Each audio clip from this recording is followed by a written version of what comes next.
욥은 동방의 의인이라고 불릴 정도로 경건한 삶을 살았습니다. 흠잡을 때야 흠잡을 수 없는 그런 삶을 살았습니다. 거부이면서도 온전하고 정직하고 하나님을 경외하고 악에서 떠난 자라고 하는 평가를 받았습니다. 그런데 욥은 고난의 대명사라고 불릴 만큼 엄청난 고난을 당했습니다. 세상에서 욥만큼 고난을 당한 사람이 없을 정도입니다. 욥은 욥이 살았던 시대는 아브라함과 같은 시대로 이렇게 추측을 하고 있습니다. 팔레스타인 동쪽 우스 땅에서 살고 있었고 그는 정말 순전한 신앙의 사람이었습니다. 하나님은 굉장히 욥을 자랑스럽게 여겼습니다. 욥 때문에 하나님께서는 굉장히 기뻐하셨습니다. 이 욥에게는 특별히 이제 아들 7과 딸 3이 있었는데 욥은 자신의 경건뿐만 아니라 자녀들의 경건한 삶을 위해서도 늘 마음을 기울였습니다. 그래서 자녀들 생일잔치가 끝이 나고 나면은 그들을 성결하게 하기 위해서 하나님 앞에 또 번제를 드리고 행여라도 자녀들이 마음으로 하나님께 범죄를 하고 그래서 하나님을 욕되게 하지 아니할까 늘 신경을 쓰고 애를 태우는 그런 경건한 삶이었습니다. 그런데 욥은 이렇게 경건한 삶을 살았음에도 불구하고 까닭없는 원인을 알 수 없는 엄청난 재앙을 겪게 됩니다. 한순간에 모든 재산과 자녀들을 다 잃어버립니다. 서바 사람들이 와서 종들을 다 죽이고 칼로 죽이고 재산을 빼앗아갔습니다. 하늘에서 불이 떨어졌습니다. 양과 종들을 다 살라버렸습니다. 여러분들 이런 재앙들이 연속해서 밀어닥칩니다. 이번에는 갈대아 사람들이 와서 재산을 또 다 빼앗아갔습니다. 계속해서 이런 일들이 일어나는데 이제는 또 심지어 강풍이 불어서 집이 다 무너지고 자녀들이 한순간에 다 몰살 당하는 그런 일도 일어났습니다. 여기가 끝이 아닙니다. 이번에는 자녀와 재산을 다 잃었는데 그래도 몸이 건강하면 또 살 수 있겠다 싶겠는데 그런데 건강마저 잃게 됩니다. 발바닥에서부터 정수리까지 종기가 나지 아니한 곳이 없습니다. 너무너무 가려워서 제 가운데 앉아서 질그럭 조각으로 몸을 팍팍 긁었습니다. 여러분들 여기까지만 해도 감당할 수 없는 고난인데 또 어떤 일이 일어나는가 하면 아내마저 등을 돌려버리고 맙니다. 재산과 자녀를 잃고 건강을 잃게 되고 그러니까 이번에는 욥의 아내가 욥에게 하나님을 욕하고 죽으라고 그렇게 저주를 합니다. 아무리 힘들어도 아내가 옆에서 우리가 힘들고 어려워도 좀 같이 힘을 모아서 어려움을 극복해보자 그러면 위로를 받습니다. 사람들이 위로를 받고 힘을 냅니다. 그런데 부인마저 등을 돌리고 저주를 하면서 등을 돌리고 말았습니다. 이렇게 철저하게 무너진 삶이 또 있을까? 이런 고난을 당하는 삶이 있을까 싶을 정도입니다. 그것도 까닭을 알 수가 없습니다. 원인을 알 수가 없습니다. 욥처럼 그렇게 악에서 떠나고 정말 어렵게 산 사람이 없을 정도인데 어떻게 그런 고난을 당할 수가 있는가? 그런데 여기서 끝이 난 게 아닌 겁니다. 욥이 고난을 당하고 있다라고 하는 소식을 듣고 욥의 친구들이 찾아왔습니다. 친구들이 찾아와서 욥을 위로하기 위해서 찾아와서는 욥을 위로하기는커녕 아니땡 불뚝에 연기 날 일이 있겠느냐. 잘못이 있기 때문에 이런 엄청난 고통을 당하는 거 아니냐, 환난을 당하는 거 아니냐. 그러니까 회개하라, 회개하라면서 회개를 촉구를 했습니다. 위로하러 와서는 무지한 말로 오히려 욥을 더 심한 고통 속으로 몰아넣었습니다. 욥의 친구들의 욥에 대한 이런 정죄는 바른 것이 아니었습니다. 옳지 않았습니다. 왜 이런 일들이 일어났는지 제대로 알지 못하면서 욥을 판단하고 정죄를 했습니다. 그들은 인과응보적인 그런 원리에서 그냥 유치하게 생각했고 성급한 판단을 내렸습니다. 욥을 위로하기를 원한다면, 그들은 원인이 무엇인지 제대로 알지 못한다면 그냥 정죄하고 비난할 것이 아니라 고난을 허용하시는 하나님의 뜻이 무엇인지를 깨닫게 해달라고 기도하고, 그리고 고난을 이겨나갈 수 있는 힘을 주십시오. 그렇게 기도를 해줘야 됩니다. 왜 이런 고난을 당하는지 알 수 없지만은 이 고난의 뜻이 있을 텐데 그 고난의 뜻을 깨닫게 해주시고, 그리고 고난 중에서도 그 고난을 이겨나갈 수 있는 그런 힘을 주십시오. 그렇게 기도를 해주어야 되는 일이죠. 우리 속담에 그런 속담이 있습니다. 때리는 시어머니보다 누가 더 얄밉다고요? 말리는 시누이가 더 밉다라고 하는 그런 말이 있습니다. 왜 그렇습니까?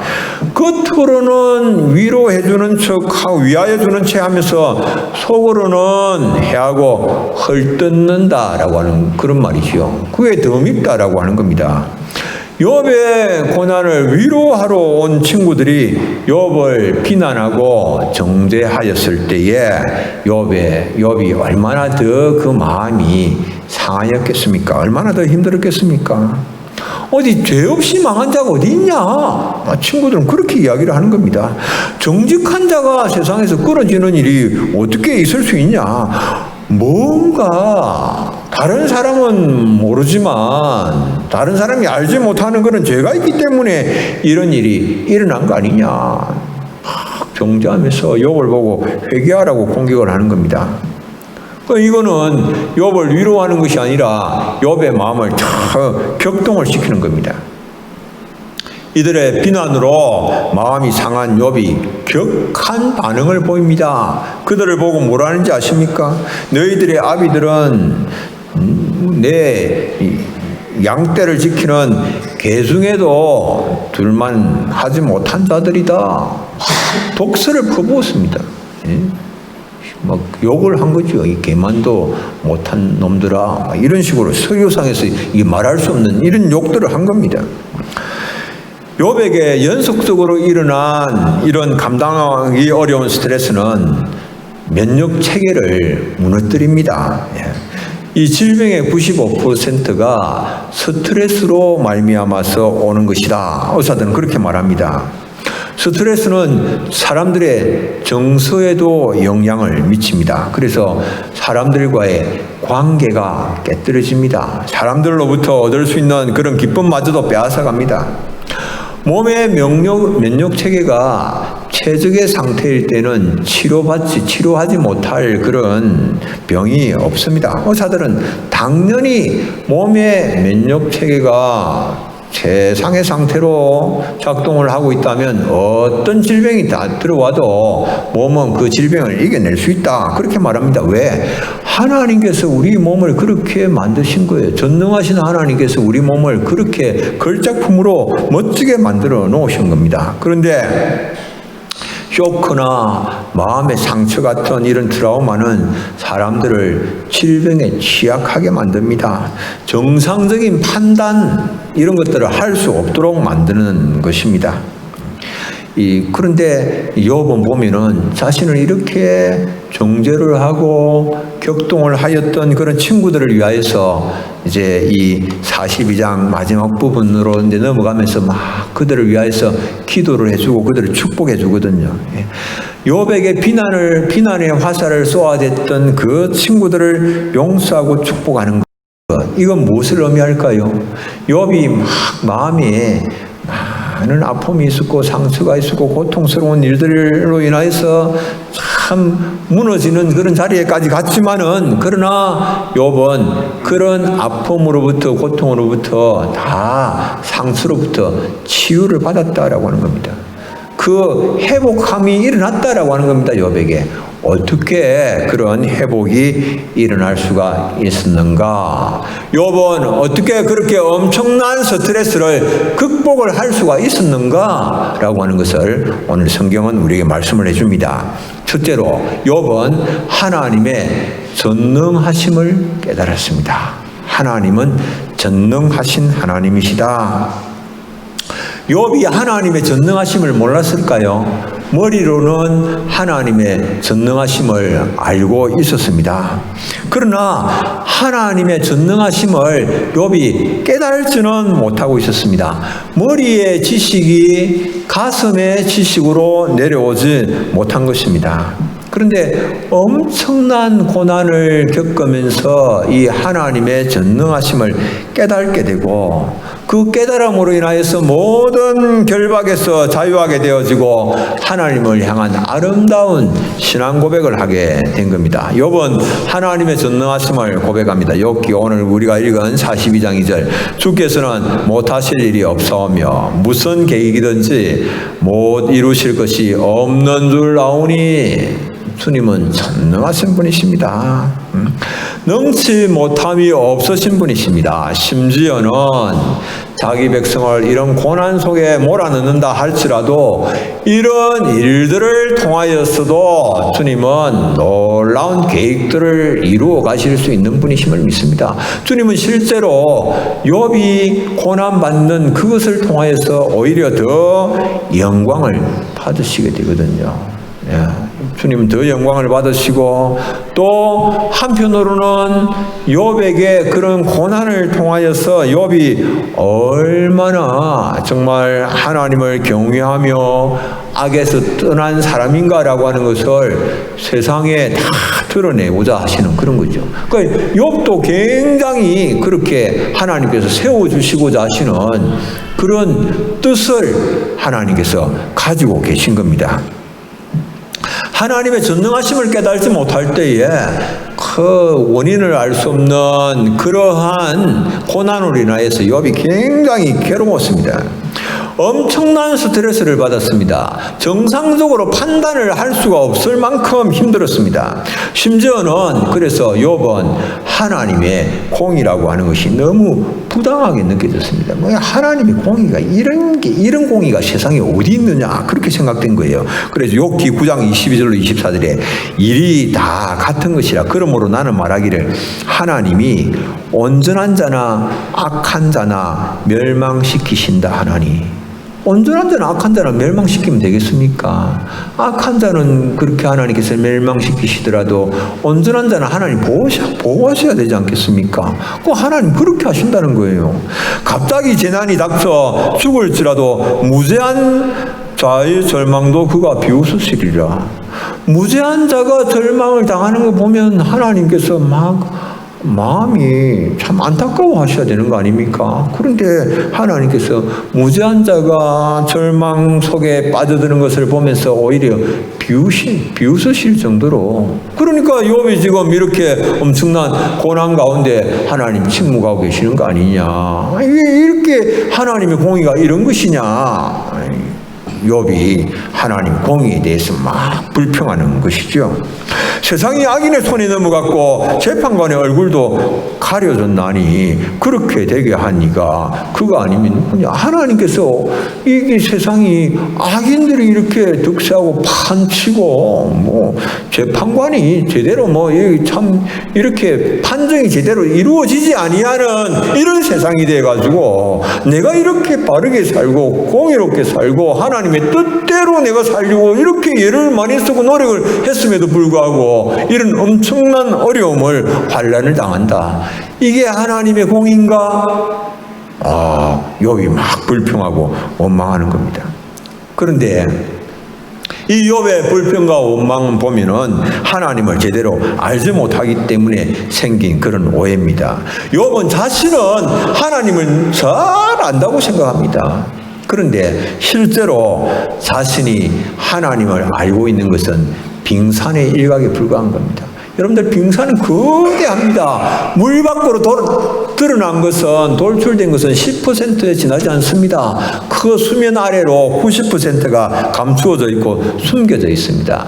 요번 드러난 거 10% 정도만 보고 하나님을 잘 알고 있다 그렇게 생각을 한 겁니다. 그런데 하나님께서 자신에게 막 물어보시는 질문을 통해서 하나님이 얼마나 크신 분이신가 욥이 깨닫게 됩니다.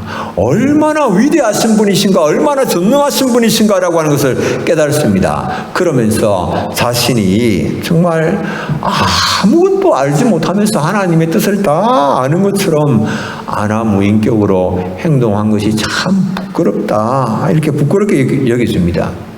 그것을 깨닫게 되니까 욥의 태도가 달라집니다. 전에는 자기 생각에 맞지 아니하면, 생각에서 벗어나면 그걸 받아들일 수가 없었습니다. 그러나 이제는 어떻습니까? 하나님 전능하시다, 하나님 크신 분이다, 위대하신 분이시다.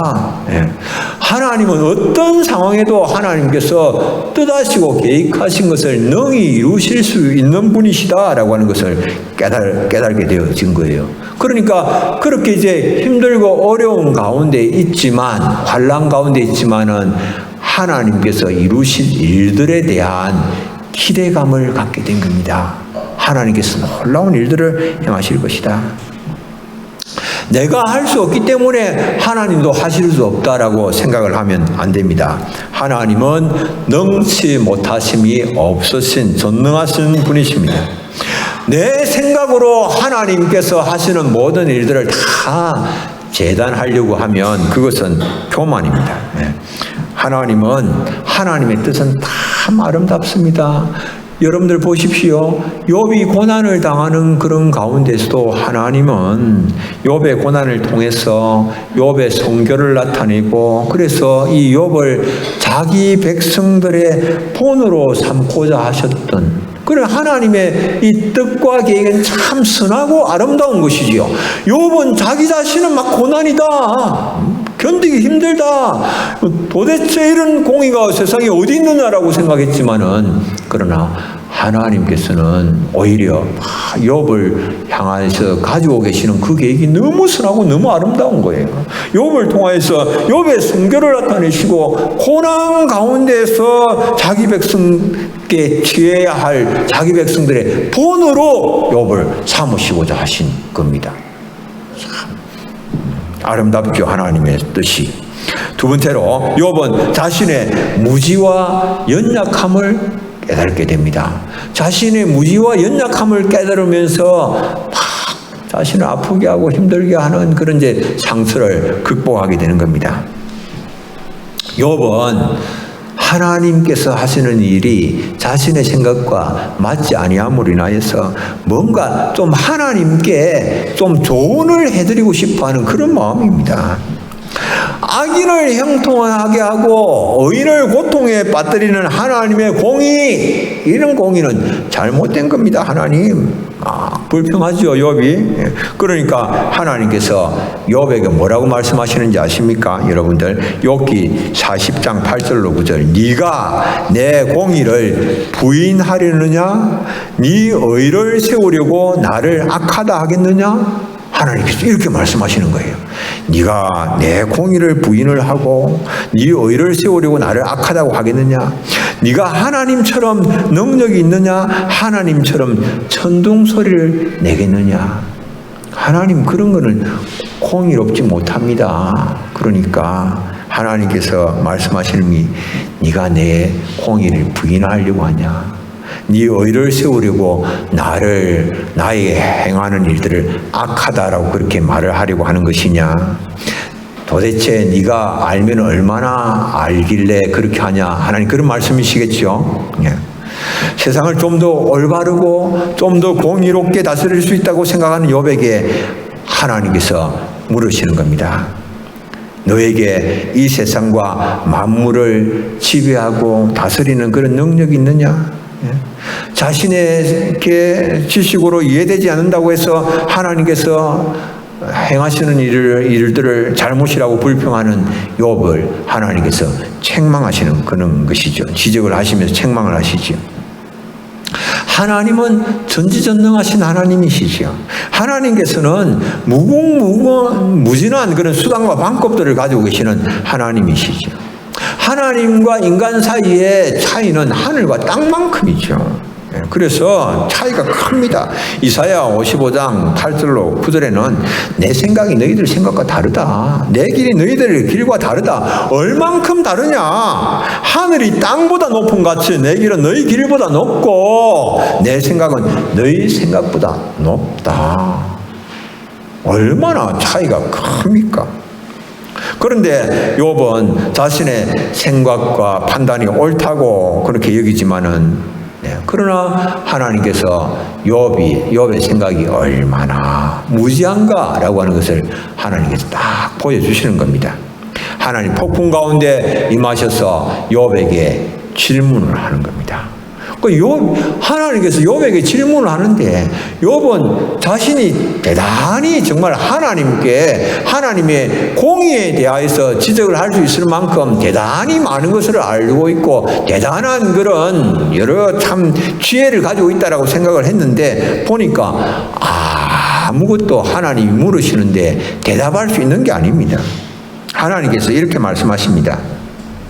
자, 내가 한번 물어볼 테니까 네가 한번 대장부답게 허리를 묶고서 한번 내한테 한번 나의 말에 대하여서 네가 한번 대답을 해봐라. 하나님 말씀을 하십니다. 내가 땅에 기초를 놓을 때에 네가 어디에 있었느냐? 이게 질문입니까 이게? 내가 땅에 기초를 놓을 때 네가 어디 있었느냐? 하나님께서 그냥 생각하시고 말씀하시는 것은 욥이 생각할 수 있는 그런 범위가 아니에요. 땅에 기초 놓는 이런 일들이 어떻게 인간이 상상이나 할 수 있는 그런 일입니까? 도무지 상상할 수가 없는 인간의 범위는 지극히 작은 한 부분, 자기에게 유익이 되는가 손해가 되는가 그런 조금 더 힘든가 어려운가라고 하는 그런 부분에 딱 한정되어 있지만 하나님께서 말씀하시는데 내가 땅에 기초를 놓을 때 네가 어디 있었느냐? 그 생각할 수 없는 그런 것이죠. 하나님께서 또 묻습니다. 하나님 큰 거는 물론이 작은 것 이런 사소한 것 그러면 그런 큰 거는 내가 하나님 어떻게 알겠습니까? 그러면 작은 거 한번 물어보자. 하나님 물어보시겠죠. 자, 산염소가 새끼 치는 때를 네가 아느냐? 산의 염소 새끼 치는 때를 아느냐? 암사슴이 새끼 낳는 것을 네가 본 적이 있느냐? 이런 거 하나님은 그런데 그런 사소한 것까지도 하나님이 다 간섭하시고 그런 것들이 제대로 기능하고 작동하고 생존할 수 있도록 다 보살피시는 그런 하나님이신 거예요. 그런데 하나님은 그렇게 크게 그렇게 세밀하게 저 모든 부분 미치지 아니하시는 부분이 없지만 사람들의 생각은 너무 작은 한 분야에 국한되어져 있는 지극히 연약한 그런 존재이죠. 그럼에도 불구하고 자신이 대단한 자인 것처럼 그렇게 생각하고 아나무인격으로 행동한 자신을 생각하니까 막 부끄러울 수밖에 없는 그런 것입니다. 욥이 이렇게 자신의 무지와 연약함을 깨닫게 될 때에 태도의 변화가 일어납니다. 그래서 오늘 이 4절에서는 뭐라고 말하는가 하면 내가 주께 묻겠사오니 주여 내게 알게 하옵소서. 이제는 잘 알지도 못하면서 무지함을 깨닫게 되니까 연약함을 깨닫게 되니까 함부로 말하는 것이 아니라 내가 주님께 묻겠습니다. 주님 내게 말씀해 주옵소서. 주님께 묻는 겁니다.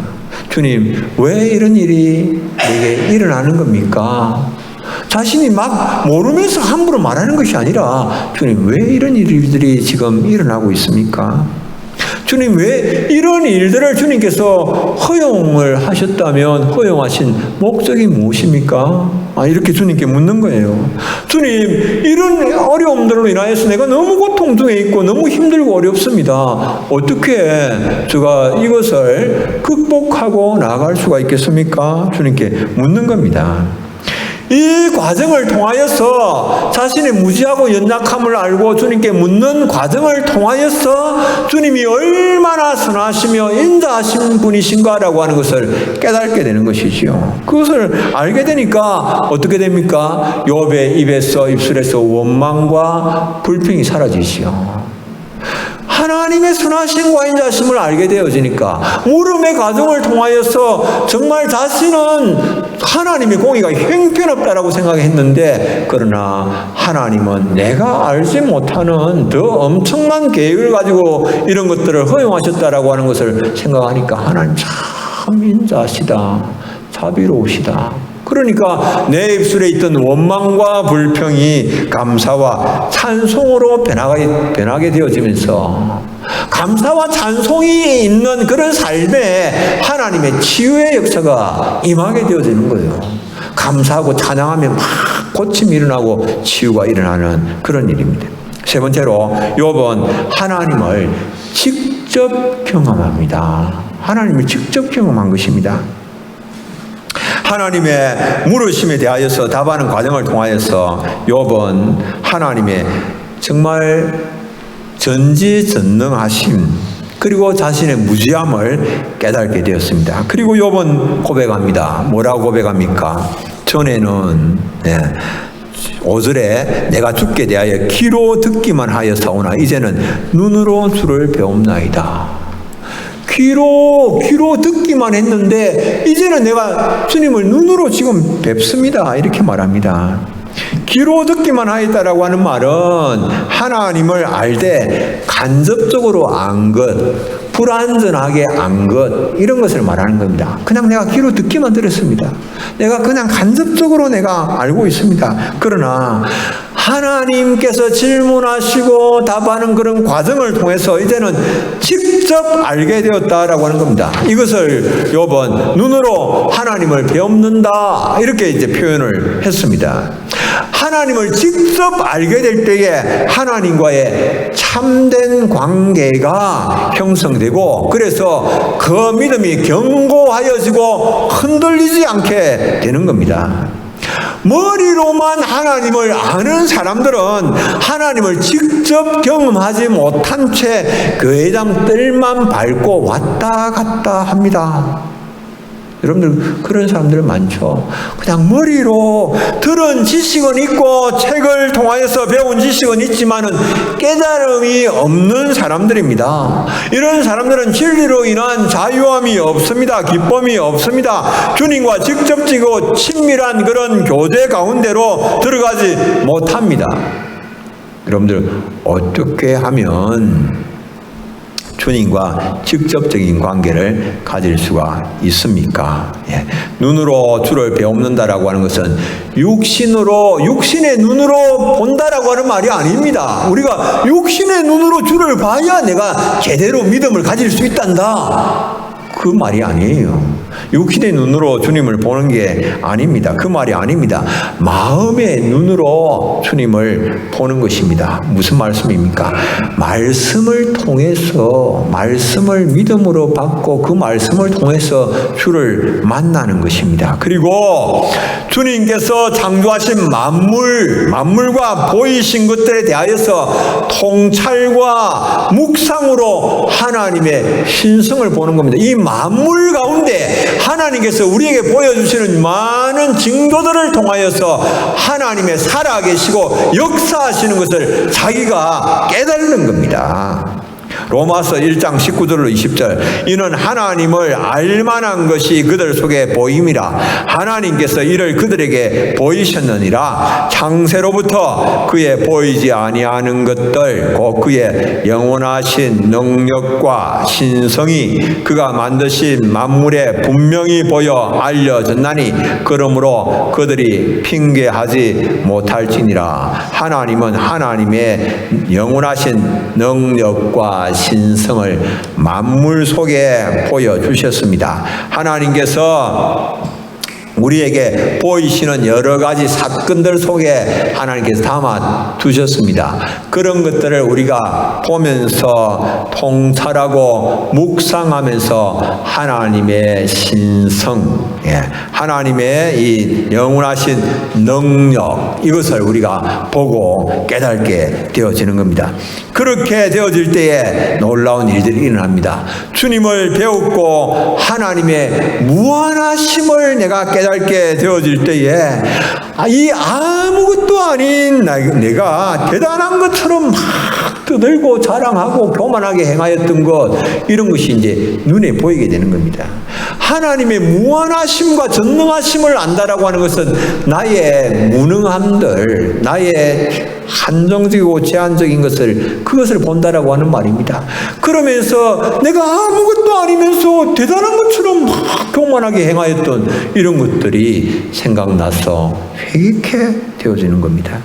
하나님의 지극한 영광을 깨닫게 될 때에 자신의 의를 드러내고 선행을 드러내고 자랑하고 싶어하는 그런 유치한 마음, 그것 부끄러운 생각이 들고 하나님 앞에 회개케 되어지는 겁니다. 이렇게 하나님 극한 영광 가운데로 나를 이끄시기 위하여서 생명 주셨음에도 불구하고 내가 주를 위하여서 행하는 이런 조그마한 이런 것 가지고 막 내 의라고 내 정말 선행이라고 사람들에게 드러내고 싶고 침소봉대에서 자랑하고 싶어하는 이런 마음들이 참 부끄럽게 여겨지는 그런 일이지요.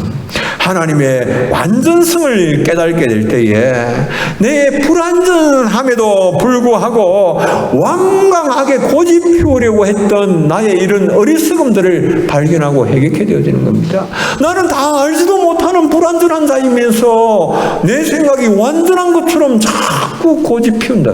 내 뜻대로 내 원하는 대로 하고 싶어서 주의 주장을 내세우는 이런 것들이 얼마나 부끄러운 것인가 알고 회개케 되어지는 겁니다. 하나님의 어려움을 보면서 우리의 생각에 불의함을 고백하고 회개를 하면서, 여러분들 어떤 역사가 일어나겠습니까? 이런 회개 가운데에 회복의 역사가 막 일어나는 거예요. 우리가 참 회개하면 하나님의 이런 무한하심을 보고 하나님의 영원하심을 보고 하나님의 지극한 영광을 보고 하나님의 완전하심을 보면서 나의 연약함들을 주님 앞에 고백하면서 회개할 때에, 나의 죄악들을 드러내어 놓을 때에 우리 가운데 고침과 회복의 역사가 일어나는 겁니다. 우리가 세상을 살다 보면 믿음이 흔들리는 때가 있습니다. 욥처럼 지극한 그런 고난을 당할 때에, 욥처럼 부도가 나고 파산의 그런 어려움을 당할 때에, 병에 걸리고 실패할 때에 믿음이 흔들립니다. 예수님을 내가 잘 믿었는데, 교회도 열심히 다녔는데 사업에 실패하고 병에 걸리고 사고를 당하고 믿음이 흔들립니다.